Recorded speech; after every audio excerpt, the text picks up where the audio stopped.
రామ్టాక్కి తిరిగి స్వాగతం. మయన్మార్ కొరకరాని కొయ్యలాగా తయారైంది. పరిష్కారం కనపట్టలేదు. కొంతమంది ఏదో చెప్తారు, మోడీ వెళ్ళలేదు, మోడీ వెళ్ళలేదు. మోడీ వెళ్ళటం అనేది సింబాలిక్గా అవసరమే, నేను ఒప్పుకుంటాను. కానీ దానివల్ల పరిష్కారం అయితే రాదు.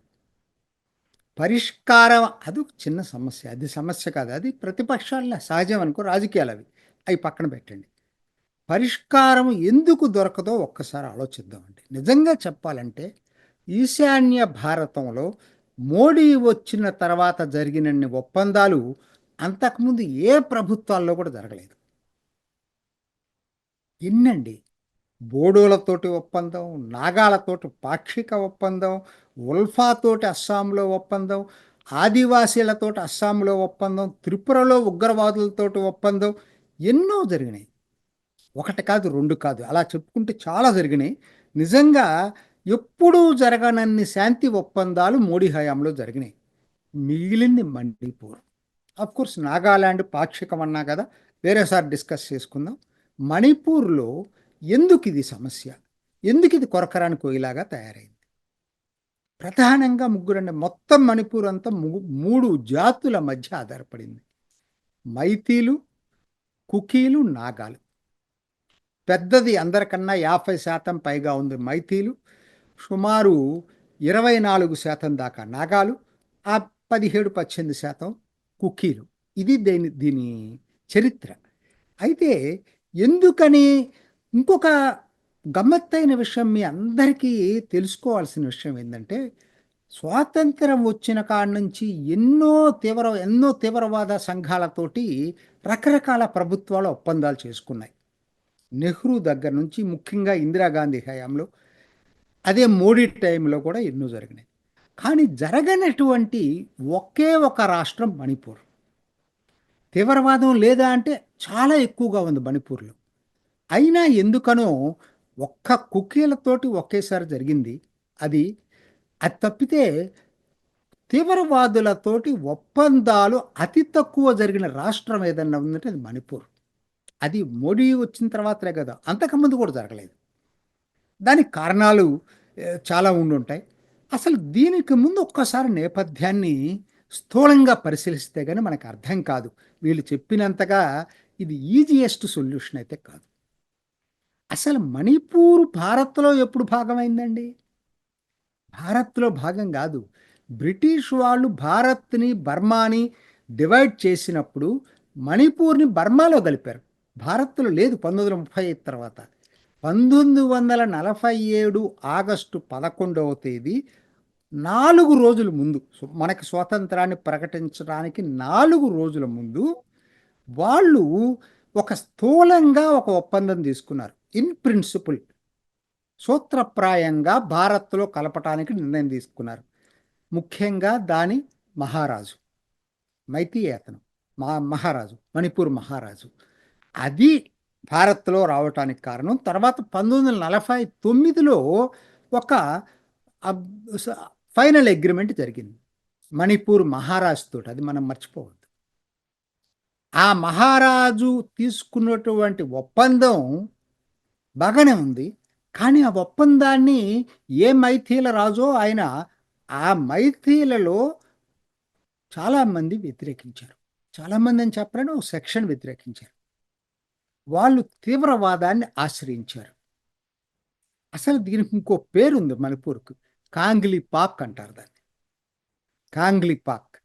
ఇక్కడ వీళ్ళు ఎవరితోటంటే చైనాతోటి సంబంధాలు పెట్టుకున్నారు. చైనా ఎంకరేజ్ చేసింది. మావోయిస్టు చైనా ఇక్కడ ఉన్నటువంటి తీవ్రవాదుల్ని ప్రోత్సహించేసి ఇక్కడ కమ్యూనిస్టు పార్టీలు, పీపుల్స్ లిబరేషన్ ఆర్మీని స్థాపించారు మణిపూర్లో ఈ మైథిలు. సో హిందువులు కాబట్టి వాళ్ళు ఆటోమేటిక్గా బీజేపీకి, భారతీయ ప్రభుత్వానికి అనుచరులు కాబట్టి వాళ్ళకి భారత ప్రభుత్వం అనుకూలంగా ఉంది. ఇవన్నీ ఏంటంటే తెలియని వాళ్ళు చాలా సింపుల్ సొల్యూషన్స్ కనిపెడుతున్నారు దీనికి. వాళ్ళు భారత ప్రభుత్వానికి అనుకూలంగా లేరు. ఈ తీవ్రవాద సంస్థలు భారత్కు వ్యతిరేకంగా సాయుధ పోరాటం చేస్తున్నారు. అది చాలామందికి తెలియదు. ఎక్కడున్నారు వీళ్ళు? వీళ్ళు మయన్మార్లోని శాంగ్యాంగ్ ప్రావిన్స్లో రహస్య స్థావరాలు పెట్టుకొని చైనా వాళ్ళని ప్రోత్సహిస్తూ వాళ్ళకి ఆయుధాలు ఇస్తూ ఇక్కడ నడుపుతా ఉంది. ఇది చాలా చాలా తీవ్రమైనటువంటి సమస్య. ఇప్పటిది కాదు, అది ఎప్పటినుంచో వస్తున్నటువంటి సమస్య. అసలు ఇదేంటండి, మైతీలు భారత్ నుంచి విడిపోవాలని కోరుకుంటున్నారు. మెజారిటీ పీపుల్ హిందువులైతే అవ్వుండొచ్చు. ఇది చాలా మందికి మెయిన్‌ల్యాండ్ వాళ్ళకి ఇది హిందూ, క్రిస్టియన్ ఇది చాలా సింపుల్‌గా సొల్యూషన్ చెప్తున్నారు దీనికి. అది అసలు కానే కాదు. అసలు మత సమస్య కానే కాదు ఇది. రెండోది నాగాలు ఉన్నారనుకోండి. నాగాలు మేము మణిపూర్‌లో ఉంటాం. గ్రేటర్ నాగాలిం నాగాలాండ్‌లో కలుస్తామని వాళ్ళ గొడవ. కుకీలు ఉన్నారనుకోండి. మేము మైథిలితో ఉండలేము. మేము సెపరేట్ రాష్ట్రం కావాలని వాళ్ళ గొడవ. చాలా క్లిష్టమైనటువంటి సమస్య ఇది. సో, ఇప్పుడు మొత్తం మీద ఏంటి అంటే, ఇది ఒకవైపు ఇది నడుస్తా ఉంటే ఈ తీవ్రవాద గ్రూపులతోటి కుకీల సమస్య ఎందుకు తీవ్రమైందో చెప్తాను. దీనికి అంతర్జాతీయ కనెక్షన్స్ ఉన్నాయి. అది మనం మర్చిపోవద్దు. మన పక్కనున్నటువంటి మయన్మార్‌లో జరుగుతున్నటువంటి అంతర్యుద్ధం కూడా మణిపూర్‌లో కుకీల సమస్యను పెంచి పోషించింది. అక్కడ అంతర్యుద్ధం జరుగుతుంది కాబట్టి చిన్ రాష్ట్రానికి కుకీలు, చిన్లు అంతా ఒకటే. దాని వాళ్ళు సరిహద్దు దాటి ఇటు రావటం, వాళ్ళు ఇక్కడ భూభాగాలను ఆక్యుపై చేయటం, తర్వాత నార్కోటిక్ డ్రగ్ వ్యాపారం చేయటం, రకరకాలుగా ఉన్నాయి ఇవన్నీ కూడా. ఇక్కడ సమస్య ఎక్కడొచ్చిందంటే, ఒకటి ఓకే. హైకోర్టు ఇచ్చిన తీర్పు అసలు ట్రిగ్గర్ చేసింది. లేకపోయినా సమస్య ఉంది అక్కడ జటిలంగా. హైకోర్టు ఏదైతే మైథీల్‌ని ఎస్టీలుగా తీర్పు ఇచ్చిందో, దానితోటి అసలు దాన్ని ఒక్కసారి పెరిగిపోయింది. అసలు సమస్య అది కాదు. భారత ప్రభుత్వానికి వచ్చిన డెలికసీ ఏంటంటే, కుకీలతోటి కూడా గట్టిగా కౌంటర్ ఇన్సర్జెన్సీని అణిచేయాలని చెప్పి మిలిటరీ ద్వారా దాన్ని తీవ్ర నిర్బంధంలోకి తీసుకెళ్లారనుకోండి, కొన్ని సమస్యలున్నాయి ఇక్కడ. చాలామందికి ఇది తెలుసో లేదో నాకు తెలియదు. మనకి ఇవాళ యోనస్సు చైనాయలు చెప్తున్నాడు కదా, ల్యాండ్ లాక్డ్ కంట్రీ, సముద్రం మా దగ్గర ఉంది, వాళ్ళకి భూభాగం వాళ్ళకి వెళ్ళాలంటే మేము అని చెప్తున్నాడు కదా. దానికి విరుగుడుగా భారత్ కాళీదాన్ మల్టీ మోడల్ ట్రాన్స్పోర్ట్ ప్రాజెక్ట్ని పెట్టింది కదా. అది ఎక్కడి నుంచి వస్తుంది? సిట్వే పోర్టు ఎక్కడుంది? మయన్మార్లో ఉంది. దాని నుంచి మన మిజోరాం మీదుగా వస్తుంది ఆ పోర్టు. అది కనుక వస్తే అత్యంత దగ్గర, చికెన్ నెక్ రూట్ కన్నా కూడా దగ్గర అవుతుంది. కాకపోతే ఇక్కడ సమస్య ఏంటి తెలుసా? సిట్వే పోర్ట్ ఇవాళ మయన్మార్ మిలిటరీ ప్రభుత్వం చేతిలో ఉంది. కానీ దాన్ని ఆనుకోనటువంటి రఖైన్ స్టేటు అరకాన్ ఆర్మీ తిరుగుబాటు దళాల చేతిలో ఉంది. మొత్తం స్టేట్ అంతా కూడా. ఇంకొంచెం పైకెళ్ళి ఆ రూట్లో వస్తే అది చిన్ రాష్ట్రం, చిన్ నేషనల్ ఆర్మీ చేతిలో ఉంది. వాళ్ళు తిరుగుబాట్లే. ఇవాళ ఏంటి పరిస్థితి ఏంటంటే, రఖైన్ స్టేట్లో 2-3 పోర్టు పట్టణాలు, సిట్వే ఒకటి, అది చైనా నిర్మిస్తుంది. అది ఈ రెండే ఇవాళ మిలిటరీ ప్రభుత్వం చేతిలో ఉన్నాయి. మిగతాదంతా తిరుగుబాటు దళాల చేతిలో ఉంది, అర్కాన్ ఆర్మీ చేతిలో. అవి కూడా స్వాధీనం చేసుకునే స్థితిలోకి వస్తూ ఉన్నాయి.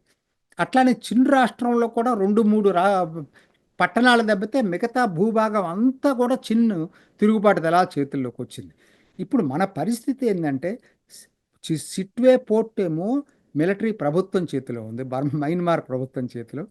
మిగతా 2 ప్రాంతాలు, అటు రఖైన్ రాష్ట్రమైన చిన్ రాష్ట్రమైన తిరుగుబాటు దళాల చేతిలో ఉన్నాయి. ఇద్దరు వేరు మళ్ళీ, అరకాన్ ఆర్మీ వేరు, చిన్ నేషనల్ ఆర్మీ వేరు.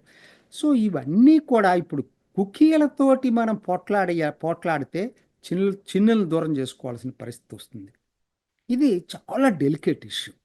మనకి కాలాదాన్ మల్టీ మోడల్ ట్రాన్స్పోర్ట్ ప్రాజెక్ట్ చాలా చాలా అవసరం మనకి. మరి కాబట్టి వాళ్ళు ఏం చేస్తున్నారు ఇప్పుడు, అతి త్వరలో ఈ తిరుగుబాటు దళాల చేతుల్లోకి ఆ పట్టణాలు కూడా వచ్చేటట్టు ఉన్నాయి. రఖైన్ స్టేట్లో, చిన్ రాష్ట్రంలో వస్తే డైరెక్ట్గా తిరుగుబాటు దళాలతోనే మాట్లాడేసి కాలాదాన్ మల్టీ మోడల్ ట్రాన్స్పోర్ట్ ప్రాజెక్ట్ని అమలు చేసే అవకాశం భారత్కు మెండుగా ఉంది. ఈ సమయంలో చిన్లతోటి తగాదలు పెట్టుకోవటం ఇష్టం లేదు భారత్కి. చిన్లు అంటే ఎవరో కాదు, కుకీలకి సోదరులే వాళ్ళు కూడా. సో కాబట్టి ఇది చాలా డెలికేట్ ఇష్యూస్ ఉన్నాయి. మరి అట్లనే మైతీ తీవ్రవాదుల మీద దండయాత్ర చేద్దామంటే వాళ్ళు ఎక్కడున్నారు ఇప్పుడు? మయన్మార్ సరిహద్దుల్లో తలదాచుకుంటున్నారు. అది ఎవరి చేతిలో ఉంది? శాంగ్యాంగ్ కూడా ఎవరి చేతిలో ఉందో చెప్పలేము. అది ఇవాళ రిబెల్స్ అక్కడ ఆక్యుపై చేశారు. తిరుగుబాటు దళాలు, మిలిటరీ ఉంది. సో ఇది మయన్మార్లో గనక పరిస్థితులు స్టెబిలైజ్ అయితేనే ఎవరితో మాట్లాడాలో భారత్కు తెలుస్తుంది, ఎలా డీల్ చేయాలో తెలుస్తుంది. సో ఇది ఒక్క ఒక్క దీంతో వచ్చిన సమస్య కాదు, రకరకాల కనెక్షన్స్ ఉన్నాయి దీంట్లో. బంగ్లాదేశ్ చిట్టగాంగ్ హిల్ ట్రాక్స్లో కూడా ఈ జో జాతి ఉంది. సో ఇది మిజోరాం, మన మిజోలంతా కూడా ఈ వీళ్ళ సోదరులే, కజిన్సే. సో ఇదంతా సాల్వ్ కావాలి అంటే టైం పడుతుంది. మనము వేచి ఉండక తప్పదు. ఎందుకంటే అక్కడ మయన్మార్లో అంతర్యుద్ధ పరిస్థితులు స్టెబిలైజ్ అయితేనే దీనికి పరిష్కారం దొరుకుతుంది. అప్పటిదాకా మనకు దొరకదు.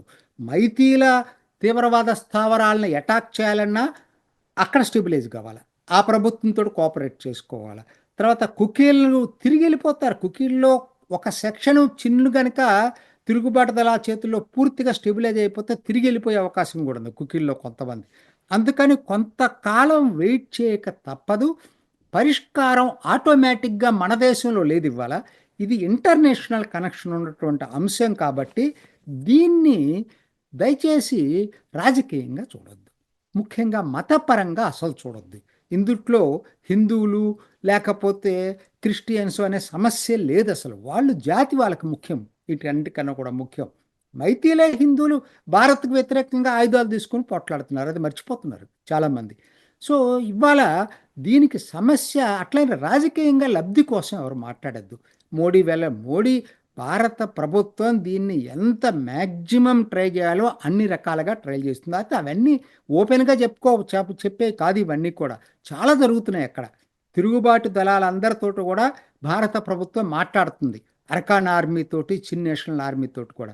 సో ఇవాళ పరిష్కారం రాదు. ఇది మణిపూర్ సమస్య పరిష్కారం కావాలి అంటే మయన్మార్ సమస్యకు కూడా దారులు ఏర్పడాలి. అప్పుడే మణిపూర్ సమస్య పరిష్కారం అవుతుంది. అప్పటిదాకా ఓపికతోటి వేచి ఉండటం తప్పితే నా దృష్టిలో ఇప్పట్లో దీనికి పరిష్కారం దొరికే అవకాశాలు బహు తక్కువ. ఇది నాటి రామ్ టాక్. ఇంకొక ఎపిసోడ్లో మళ్ళీ కలుసుకుందాం. నమస్తే.